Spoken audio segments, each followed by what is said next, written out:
yung pananahimik at saka talaga ako ito doon sa impeachment ngayon lang ako nakakita sa kaysaysayan ng Kongreso na nagkaroon ng impeachment in one day at ipinasa nila on the last day of session.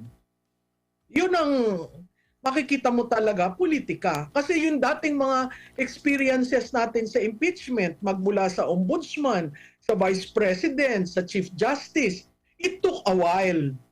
Oh, very transparent, accountable yung process, kahit hindi mo nagugustuhan ang impeachment court na nangyayari, bukas sa taong bayan. Biro mo itong ginawa ng House, nagpass sila ng articles of impeachment na walang nakakakita. Bakit ko nasabi yan? Yung tatlong final, impeach the three articles of impeachment filed by and endorsed by members of Congress, in-archive nila. So ang pinasa nila ngayon is an articles of impeachment na walang nakakaalam kung anong complaint na nandun.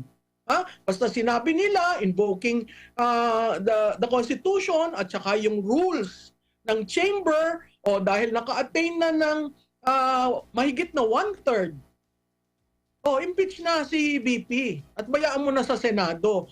Yan ba'y responsableng behavior ng legislator? Wala man lang nagtanong, Your Honors, what are we charging her? Wala!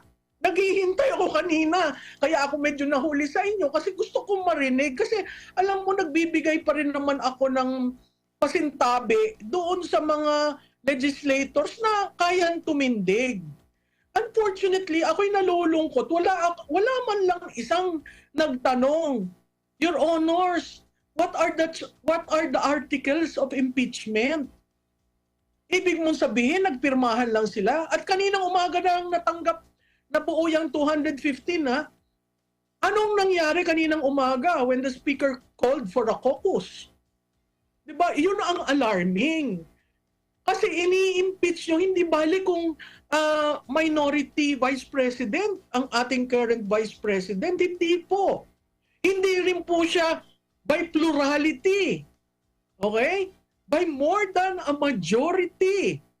Nahalal siya. Ano po yun? Ang sinasabi ba ng mga legislators, wala kaming pakailam dyan sa mandate mo. Basta i-impeach ka namin. So ang taong bayan ho nagtatanong, ito ho ilan lang namang oras bago nagkaroon ng decision, no?